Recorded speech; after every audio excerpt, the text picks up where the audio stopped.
ఎవరైనా సరే ఆరోగ్యంగా ఉండాలంటే శుభ్రత పాటించాలి. మరి శుభ్రత కావాలంటే ఎలిం ప్రొడక్ట్స్ వాడాలి. Welcome to healthy conversations with ఐడ్రీ media. నేను మీ ఛాన్సీ. ఈ రోజు మనతో ఉన్నారు జనరల్ ఫిజిషియన్ డాక్టర్ లక్ష్మి గారు.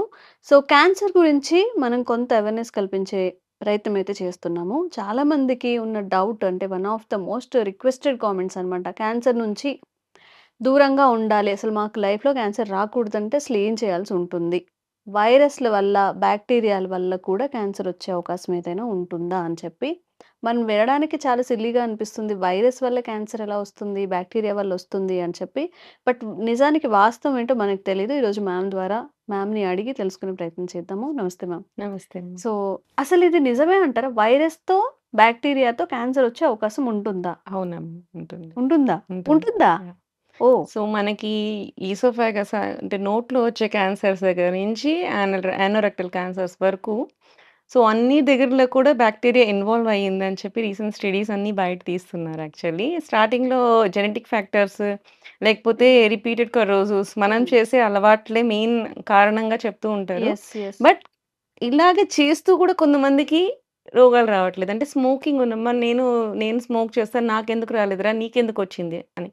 ఇట్లాంటివి వచ్చినప్పుడు దే గాట్ డౌట్ అనమాట. ఫర్దర్ మనం ఇన్ డెప్త్‌గా వెళ్ళినప్పుడు ఇద్దరు స్మోకర్స్ ఉన్నప్పుడు ఒక స్మోకర్‌కి రాలేదు. ఇంకో స్మోకర్‌కొచ్చింది. ఎందుకు అనంటే జెనెటిక్ ఫ్యాక్టర్స్ ఉన్నాయా అవన్నీ కూడా చూస్తూ వెళ్తూ ఉన్నప్పుడు నెక్స్ట్ సెకండరీ ఫ్యాక్టర్స్ ఏమున్నాయని చూసుకున్నప్పుడు ఏదైతే కొరోజన్ జరిగిందో దాని తర్వాత దాని మీద మనకి ఏదైతే ఇన్ఫెక్షన్స్ వస్తున్నాయో ఎయిదర్ వైరస్ కానీ, బ్యాక్టీరియా కానీ ఇన్వేడ్ అయ్యి అవి గ్రోత్స్‌ని పెంచుతున్నాయి. అంటే అక్కడ సెల్ డివిజన్ అనేది మనకేంటి క్యాన్సర్ అంటే ఒక కణం అక్కడ ఉండాలి అనుకుంటే ఆ కణం కొంతసేపు అయ్యేసరికి మైటోసిస్ అంటే అది 2గా డివైడ్ అవుతుంది. తర్వాత పాత చనిపోతుంది. కొత్తది మళ్ళీ డివైడ్ అవుతుంది. ఇట్లా షెడ్ అవుతూ ఉంటది. స్కిన్ దగ్గర నుంచి బాడీలో ఆర్గాన్స్ దగ్గర నుంచి ప్రతిదీ పర్టిక్యులర్ టైంకి షెడ్ అవుతుంటది. కొత్త సెల్స్ ఫార్మ్ అవుతూ ఉంటాయన్నమాట. అట్లా జరుగుతూ ఉన్నప్పుడు ఏంటంటే ఒకసారి ఇరిటేషన్ జరుగుతదనమాట. అంటే మనం కంటిన్యూయస్‌గా దాని మీద ఇరిటేట్ చేస్తున్నప్పుడు ఇట్ స్టార్ట్ గ్రోయింగ్ మోర్ అనమాట. అంటే మళ్ళీ సెల్ డివిజన్ ఎక్కువ జరిగిపోతుంది. అంటే ఇప్పుడు పర్టిక్యులర్ టైం గాకుండా ఎక్కువ కొంత టైంలోనే ఎక్కువ సార్లు చేయడం అనమాట.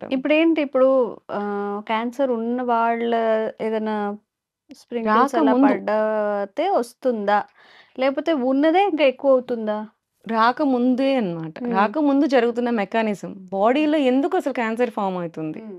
ఎందుకు ఫార్మ్ అయితుంది? ఎక్కడైనా సరే ఒక బాడీలో ఒక క్యాన్సర్ ఫార్మ్ అయితుందంటే ఖచ్చితంగా అక్కడ ఇన్‌ఫ్లమేషన్ జరగాలి. అంటే నువ్వేదో తప్పు చెయ్యాలి అక్కడ. తప్పు చేయకపోతే మన బాడీ ఆర్గాన్ దాని పని అది చేసుకుంటూ పోతది. దానికి నువ్వు ఇరిటేట్ చేసావు ఏదో రకంగా. అంటే ఇప్పుడు కడుపులో క్యాన్సర్ వచ్చింది. ఏం చేసావు నువ్వు? కంటిన్యూయస్‌గా మసాలాలు తింటున్నావు, ఇర్రెగ్యులర్ ఫుడ్ తింటున్నావు, టైంకి తినట్లేదు. ఇట్లాంటివి చేసినప్పుడు మన గ్యాస్ట్రిక్ మ్యూకోసా ఒకటుంటది. అది మన ప్రొటెక్టివ్ లేయర్ అన్నమాట. ఆ లేయర్ దెబ్బతింటది. దెబ్బతిన్నప్పుడు అక్కడేంటంటే బ్యాక్టీరియల్ ఇన్ఫెక్షన్స్ వచ్చే అవకాశాలుంటదంట. ఎప్స్టీన్ బార్ వైరస్ అని ఉంటది. అదొకటి. హెలికోబాక్టర్ పైలోరి అనేది బ్యాక్టీరియా. ఇది వైరస్, అది బ్యాక్టీరియా. ఇయన్నీ ఏం చేస్తాయంటే ఇన్వేడ్ చేస్తాయి. ఆ టైంలో మనకి ఇమ్యూనిటీ తక్కువుంటది. జనరల్‌గా మనకి ఏ ఇన్ఫెక్షన్ వచ్చినా సరే మన బాడీ ప్రొటెక్టివ్ సెల్స్ ఉంటాయి. లైక్ టీ సెల్స్ అన్నమాట. డబ్ల్యూబీసీ సెల్స్, టీ సెల్స్ ఇవుంటాయి. ఇవేం జేస్తాయి? వైరస్ రాని, బ్యాక్టీరియా రాని నువ్వు మందులేసుకోకపోయినా కానీ వాటికి ఫైటింగ్ కెపాసిటీ ఉంటుంది. అవి చంపేస్తాయి. అవి చంపేసి మన బాడీని ప్రొటెక్ట్ చేస్తాయి. ఆ ప్రొటెక్ట్ చేసినప్పుడు మనం ఏం చేయాలి? ఓకే. మనం ఇంకోసారి ఇలాంటివి తినకుండా ఉండి జాగ్రత్తగా ఉన్నారనుకోండి. అది మళ్ళీ దానికది రికవర్ అయితది. Heal okay. అవుతది. ఓకే. అలా చేయలేదు. మళ్ళీ అదే పనిగా దాన్ని మళ్ళీ ఇరిటేట్ చేస్తూ ఉన్నాం. కొంత టైంకి ఈ టీ సెల్స్ అవన్నీ కూడా వెక్స్ అయిపోతాయి. వెక్స్ అయిపోయినప్పుడు ఆ పని ఆగిపోయినప్పుడు ఇక్కడ బ్యాక్టీరియాలు ఏదైతే ఇన్వేడ్ అయి ఉన్నాయో బ్యాక్టీరియా కానీ, వైరస్ కానీ అవి దే స్టార్ట్ గ్రోయింగ్ ద సెల్‌ని ఇరిటేట్ చేయడం స్టార్ట్ చేస్తాయి. అది హీల్ చేసుకోవడానికి ట్రై చేసే టైంలో అది ఎక్కువ రియాక్ట్ అవుతది సెల్.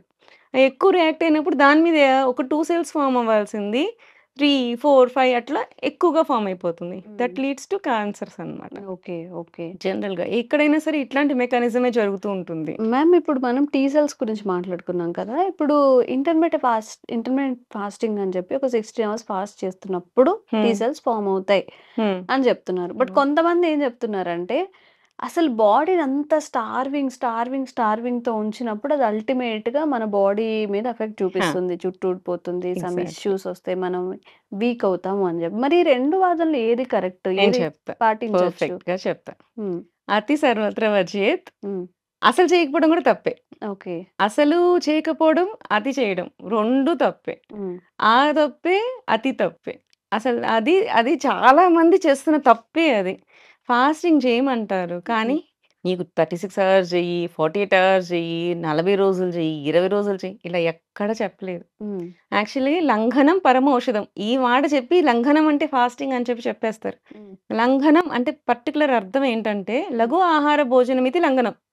అంటే? లఘు ఆహార భోజనమితి లంఘనం. అంటే మనకి ఈజీగా డైజెస్ట్ అయ్యే ఫుడ్స్ తినేదాన్ని లంఘనం అంటారు. అంటే అస్సలు అచ్చా! తినకుండా కంప్లీట్‌గా ఫాస్ట్ చేయండి అంటే, అసలు ఏమి తినకుండా ఉండమని చెప్పి అసలు ఆయుర్వేదంలో చెప్పనే చెప్పరండి. హ్మ్. లంఘనం చేయమని చెప్పినప్పుడు లఘు ఆహార భోజనం తినమంటారు గానీ, అసలేం తినొద్దు, కడుపు మొత్తం ఖాళీగా ఉంచుకోండి అనైతే ఎక్కడ చెప్పరు. హ్మ్. సో, ఇది ఏంటి అంటే రకరకాలుగా బయట వేరుగా మాట్లాడుతున్నారు కానీ, దీనికి అసలు ఆయుర్వేదంలో చెప్పిన దానికి సంబంధం లేదు. జనరల్‌గా ఏంటి అంటే ఫాస్టింగ్ చేసినప్పుడు మనకి జనరల్‌గా పాలు, పళ్ళు తినమంటారు. హ్మ్. ఈవెన్ శివరాత్రి మనం జాగారం, పూజలు ఏం చేసినా సరే పాలు, పళ్ళు అనేది ఎక్స్‌క్లూజివ్‌గా తీసుకోవచ్చనే చెప్తారు. హ్మ్. ప్రసాదం తీసుకోవచ్చు, పాలు, పళ్ళు తీసుకోవచ్చు, కొబ్బరి నీళ్ళు తాగొచ్చు ఇట్లాంటివి. హ్మ్. కంప్లీట్ ఫాస్టింగ్ అనేది ఎక్కడ మనకి మన పురాణాల వాటిల్లో కూడా ఎక్కడ చెప్పలేదు. మనకి టెక్స్ట్ బుక్స్‌లో కూడా ఆయుర్వేదంలో కూడా ఎక్కడ చెప్పలేదు. సో, హ్మ్. మనం ఏంటంటే అలాంటి టైంలో స్పైసీ ఫుడ్ తీసుకోవడం కానీ, అట్లాంటివి మనము ఆ రోజైనా సరే అవాయిడ్ చేస్తే పొట్ట దానికది హీల్ చేసుకోవడానికి ట్రై చేస్తది ముందు. ఓకే. ఓకే. సో, నువ్వు కంటిన్యూయస్‌గా నీకు వర్క్ ఇస్తానే ఉన్నారు. సండే హ్మ్. కూడా హాలిడే లేదు. ఫ్రైడే కూడా హాలిడే లేదు. నీకు కొన్ని రోజులకి ఇరిటేషన్ వస్తది కదా! వస్తది. కొంచెం గ్యాప్ గ్యాప్ ఇవ్వాలి. తీసుకోవాలనిపిస్తది. హ్మ్. అనిపిస్తుంది కదా! హ్మ్. వీక్లీ వన్స్ అన్నా ఉండాలి అని నీకు బాడీకి అనిపించినప్పుడు, నీ పొట్టకు కూడా వీక్లీ వన్స్ అన్నా కొంచెం గ్యాప్ ఇవ్వాలి కదా! హ్మ్. హ్మ్. సో, అలా ఇంట్రొడ్యూస్ చేసిందే మనకు ఉపవాసాలు కానీ, హ్మ్. ఫాస్టింగ్ కానీ. హ్మ్. సో, ఆ టైంలో ఏంటంటే దాన్ని కొంచెం హీల్ చేయాలి. దానికి కూడా అప్పుడు కూడా యాసిడ్ రిలీజ్ చేస్తది కదా! హ్మ్. సో, ఆ యాసిడ్‌ని కాంపెన్సేట్ చేయాలి. అంటే కొంచెం సూద్ చేయాలి. హ్మ్. ఆ సూద్ చేసేలాగా ఉండేవి ఏంటి అంటే పాలు, కొబ్బరి నీళ్ళు. హ్మ్. హ్మ్. జనరల్‌గా అందుకే మనం కొబ్బరికాయ కొట్టి ప్రసాదాలు తీసుకునేటప్పుడు గానీ, ఏం చేసినా సరే మనం కొబ్బరి నీళ్ళు తీసుకుంటూ ఉంటాం. లేకపోతే పాలు తాగుతూ ఉంటాం. అభిషేకాలు చేసిన పాలు కానీ, హ్మ్. ఫ్రూట్స్ కానీ తింటూ ఉంటాం. హ్మ్. ఇట్లాంటివి చేసినట్టు ఏంటంటే దీంట్లో కొంచెం మనకి మ్యూకస్ రిలీజింగ్ థింగ్స్ ఒస్తాయి. హ్మ్. సో, మనకేంటంటే సూదన అవుతది జనరల్‌గా పొట్ట అనేది. ఇప్పుడు బనానాస్ తింటుంటాం హ్మ్. జనరల్‌గా. హ్మ్. బనానా కూడా ఏంటంటే లేయర్ ఫార్మ్ అయితది. స్మూతనింగ్ అవుతదనమాట. ఓకే. సో, ఇట్లాంటివి ఇంట్రొడ్యూస్ చేసుకోవాలి ఫాస్టింగ్‌లో కానీ, అసలు ఏమీ తినకుండా ఉండడం అనేది చాలా తప్పు. హ్మ్. ఇంటర్మిటెంట్ ఫాస్టింగ్ అని చెప్తున్నారు కదా! హ్మ్. ఇంటర్మిటెంట్ ఫాస్టింగ్ అంటే మధ్యలో గ్యాప్ ఎక్కువ తీసుకోండి. కానీ 2 మీల్ తీసుకోండి. హ్మ్. 2 మీల్ తీసుకునే దాంట్లో కూడా ఫుల్ మీల్ తీసుకోండి. హ్మ్. అంటే అన్నీ ఉండేలాగా చూసుకొని ఫుల్ మీల్ తీసుకోండి. ఓకే. ఇట్లనే చెప్తారు మన హ్మ్. వాళ్ళు కానీ, హ్మ్. అసలు ఏమీ తినకుండా ఉండొద్దు. ఈరోజు తినది నెక్స్ట్ రోజు పొద్దునకి అసలు ఎంగిలి కూడా తినొద్దు అని కూడా ఈవెన్ కొన్ని పండగల్లో మార్నింగ్ అంతా ఫాస్ట్ చేసి నైట్ తింటారు. హ్మ్. అస్సలు ఏమీ తినకూడదు అని చెప్పి ఏ దగ్గర లేదు. హ్మ్. ఎక్కడా లేదు. హ్మ్. హ్మ్. ఇది కొత్తగా ఇంట్రొడ్యూస్ చేసుకొని చెప్పుకున్నది. ఓకే. ఓకే. అండ్ ఇది మనకి హ్మ్. ఇప్పుడు వైరసెస్, బాక్టీరియాస్ గురించి మాట్లాడుకుంటున్నాం యెస్. కదా! యెస్. సో, మనకి పొట్ట దగ్గర నుంచి కింద వరకు వచ్చే క్యాన్సర్స్‌లో ఏ ఏ వైరస్, ఏ ఏ బాక్టీరియాస్ ఇన్వాల్వ్ అయ్యాయో మనం చూసుకుందాం. హ్మ్. జనరల్‌గా నోటి క్యాన్సర్స్ వస్తూ ఉంటాయి కొంతమందికి. హ్మ్. ఓరల్ క్యాన్సర్స్, టంగ్ క్యాన్సర్స్ ఇట్లాంటివి ఓరల్ క్యాన్సర్స్ అవన్నీ వస్తూ ఉంటాయి. హ్మ్. ఇది ఏంటి అంటే మనకి హెచ్‌పివి వైరసెస్ వస్తూ ఉంటాయి. ఈ మధ్య హెచ్‌పివి కూడా వ్యాక్సిన్స్ వచ్చినాయి. సర్వైకల్ క్యాన్సర్, హ్యూమన్ హ్మ్. పాపిల్లోమా వైరసెస్ ఉంటాయి కదా! హ్మ్. హ్మ్. పాపిల్లోమాస్ అంటే ఎక్సెసివ్ గ్రోత్స్ అనమాట. ఇలా పొడుగు పొడుగ్గా ఫార్మ్ అయితాయి. పాపిల్లోమాస్ అనమాట. హ్మ్. హ్మ్. స్క్వామస్ చూడ్డానికి స్కిన్ లాగే ఉంటుంది. బట్ ఎక్సెస్ ఫార్మ్ అయితాయి. అంటే టంగ్ ఉందనుకోండి, టంగ్ లాగే కలర్ అలానే ఉంటది మ్యూకస్ టైప్‌లోనే. బట్ బుడిపెలు బుడిపెలులాగా ఎక్కువ వస్తూ ఉంటాయి. దాన్ని ఓకే. పాపిల్లోమాస్ అంటారనమాట. హ్మ్. హ్మ్. ఇట్లాంటివి సర్విక్స్‌లో కానీ, ఓరల్‌లో కానీ ఇట్లా రావడం. హ్మ్. వీటికి జనరల్‌గా ఇప్పుడు రీసెంట్‌గా వస్తున్న క్యాన్సర్స్ అన్నీ చాలా వరకు అబ్జర్వ్ చేసిందేంటంటే, ఈ వైరస్ ఒకటి కారణం అన్నప్పుడు, ఈ వైరస్‌తో పాటు సెక్షువల్ ట్రాన్స్‌మిషన్స్ కూడా మెయిన్ కారణం. హ్మ్. ఈ ఓరల్ సెక్స్ చేసేవాళ్ళు వీళ్ళకి కూడా ఎక్కువ ఇలాంటి క్యాన్సర్స్ వచ్చే అవకాశాలుంటాయన్నమాట. ఓకే. సో, ఈ హెచ్‌పివి వైరస్ కూడా ఇప్పుడు వ్యాక్సిన్స్ వచ్చున్నాయి. సో, ఇట్లాంటి వ్యాక్సిన్స్ అనేది మనం యూజ్ జేసుకోవాలి. హ్మ్. హ్మ్. నెక్స్ట్ వచ్చినప్పుడు అక్కడ హెచ్‌పివి వైరస్ ఉంది కదా! వైరస్ కూడా లీడ్స్ టు క్యాన్సర్ అన్నమాట అక్కడ. Oh! Oh! So, next comes to stomach. Hmm. Stomach క్యాన్సర్స్‌కి ఎప్స్టీన్ బార్ వైరస్ అనేదొకటి. ఇంకొకటి హెలికోబాక్టర్ పైలోరీ అనేది. ఈ హెలికోబాక్టర్ పైలోరీ అనేది ఏంటంటే మనకి అల్సర్స్ ఫార్మ్ చేస్తది.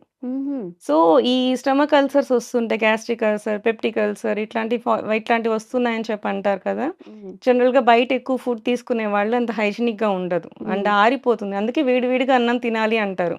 సో, వేడిగా అన్నం తిన్నప్పుడు ఏంటంటే ఆ హీట్‌కి జనరల్‌గా వైరస్, బ్యాక్టీరియాలో ఉన్న కిల్ అయిపోతుంది.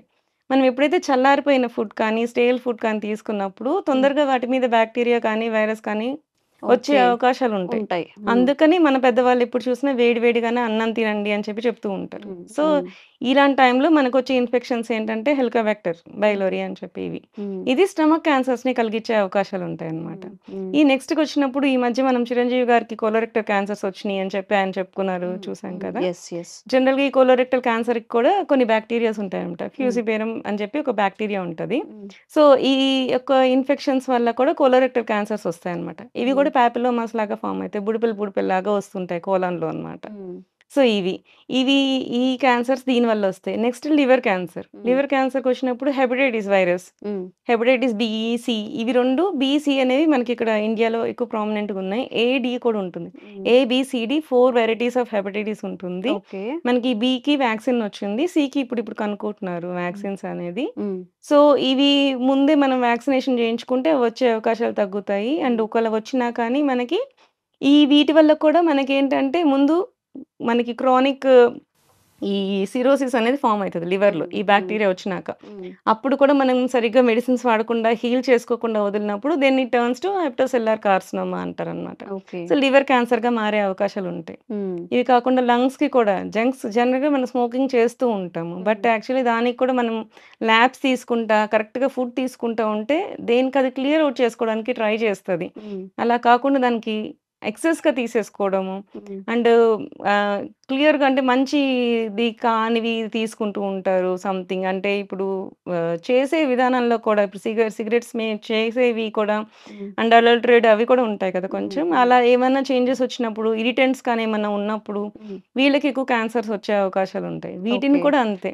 ఒకసారి ఇన్వేడ్ అయ్యాక దాని మీద ఇరిటేషన్ వస్తుంది. దాని తర్వాత నువ్వు హీల్ చేసుకోనప్పుడు, నీ బాడీలో ఇమ్యూనిటీని పెంచుకోనప్పుడు అక్కడ మళ్ళీ బ్యాక్టీరియా, వైరస్ ఫార్మ్ అయిపోయి అక్కడ కూడా క్యాన్సర్స్ వచ్చే అవకాశాలుంటాయన్నమాట. ఓహ్ ఈ మై గాడ్! ఓరోఫారింజియల్ క్యాన్సర్స్ కానీ, ఈ ఫారింగ్స్‌లో క్యాన్సర్స్ కానీ, థ్రోట్‌లో క్యాన్సర్స్ కానీ, లారింగ్స్ అంటారు. అంటే స్వరపేటిక. దానికి కూడా క్యాన్సర్స్ వస్తుంటాయి. ఓకే. ఈ క్యాన్సర్స్ అన్నిటికి కూడా జనరల్‌గా ఏంటి అంటే ఒక ఇరిటెంట్ తర్వాత నుంచి మనం అలాగే కంటిన్యూయస్‌గా దాన్ని ఇరిటేట్ చేస్తూ ఉంటే it starts growing heavy cells. It turns to cancer అన్నమాట. So, okay. ఏదైనా సరే అందుకని మనకేంటంటే బాడీలో ఇవన్నీ కూడా ఎందుకు జనరల్‌గా ఏంటంటే 60 దాటిన వాళ్ళకి ఎక్కువ క్యాన్సర్స్ వస్తాయి కదా! ఇలా ఎందుకు జరుగుతుంది అంటే మెయిన్‌గా ఏంటంటే ఇమ్యూనిటీ. ఈ ఇమ్యూనిటీ తగ్గిపోయినప్పుడు ఈ సెల్‌ని ఏంటంటే ఎక్సెస్ డివిజన్ జరగనీయకుండా ఆపడానికి అవ్వదన్నమాట.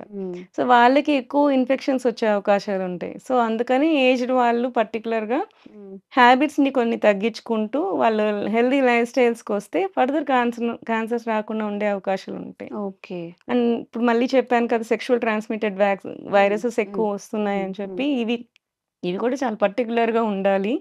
జనరల్‌గా ఏంటంటే మల్టిపుల్ పార్ట్నర్స్ ఉన్న వాళ్ళకి కూడా ఎక్కువ క్యాన్సర్స్ వచ్చే అవకాశాలుంటాయి. ఓహ్ మై ఈ గాడ్! హెపటైటిస్ బి వచ్చినా సరే, హెచ్‌పివి వైరస్ వచ్చినా సరే, ఇవి 2 కూడా మీకు ట్రాన్స్‌మిషన్ వల్లే వస్తుందన్నమాట. జనరల్‌గా ఒకళ్ళకొకళ్ళు మనం తినే దాంట్లో రాదు. ఓకే. జనరల్‌గా సలైవా నుంచి కానీ, ఈ అన్‌ప్రొటెక్టెడ్ సెక్సెస్ వల్ల వీటి వల్ల వస్తాయి.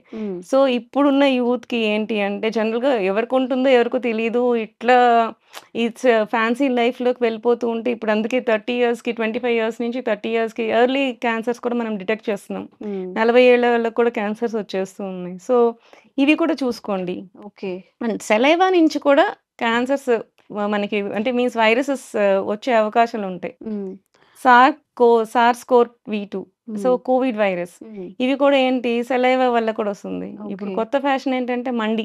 ఓ పెద్ద మండి యేసుకొని అందరూ కూర్చొని తినేస్తూ ఉంటారు. నీ చేతికేముంది నీ వైరస్ ఉందా? నువ్వు తినే దాంట్లో మళ్ళీ అందులో చేయి పెడతావు. అది ఇంకొకడు తింటాడు సంథింగ్. ఈ మండీ కల్చర్ కూడా మంచిది కాదు. So, okay.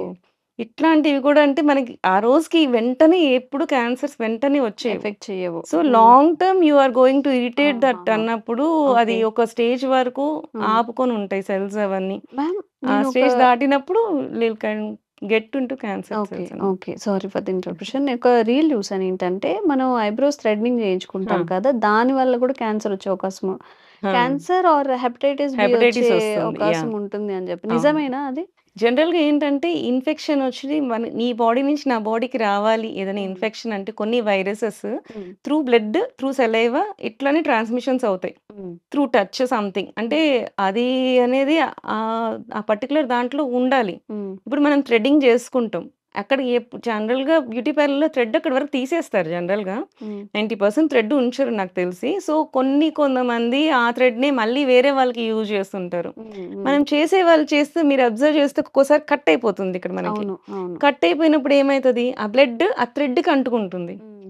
సో, వాళ్ళు అది డిస్పోజ్ చేయకుండా సేమ్ అదే థ్రెడ్‌ని మళ్ళీ ఇంకొక పర్సన్ వచ్చినప్పుడు మళ్ళీ దాన్ని థ్రెడ్డింగ్ చేస్తారు. హ్మ్. వెంటనే వస్తున్నప్పుడు థ్రెడ్డింగ్ చేస్తారు. అప్పుడు ఏమైతది? మళ్ళీ నీకు కట్ అవుతది. సో, వేరే వాళ్ళకి కానీ హెపటైటిస్ ఉన్న హ్మ్. పర్సన్‌కి హ్మ్. మనకెట్లా తెలుస్తది? మనిషి వచ్చినప్పుడు జనరల్‌గా చేసేస్తాం.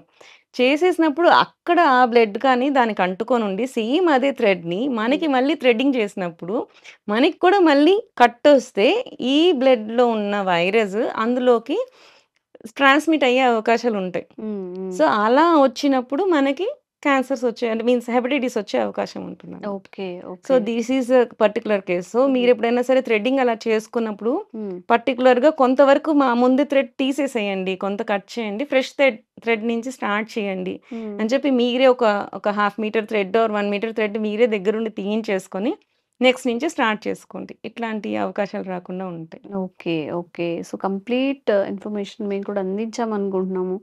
ఇంకా మీకేదైనా డౌట్స్ ఉంటే కామెంట్ చేయండి. తప్పకుండా క్లారిఫికేషన్ ఇచ్చే ప్రయత్నం చేస్తాము. అండ్ ఈ వీడియో ఎవరికైతే యూజ్‌ఫుల్ అవుతుంది అనుకుంటున్నారో వాళ్ళకి తప్పకుండా ఫార్వర్డ్ చేయండి. Thank you so much ma'am. Thank you.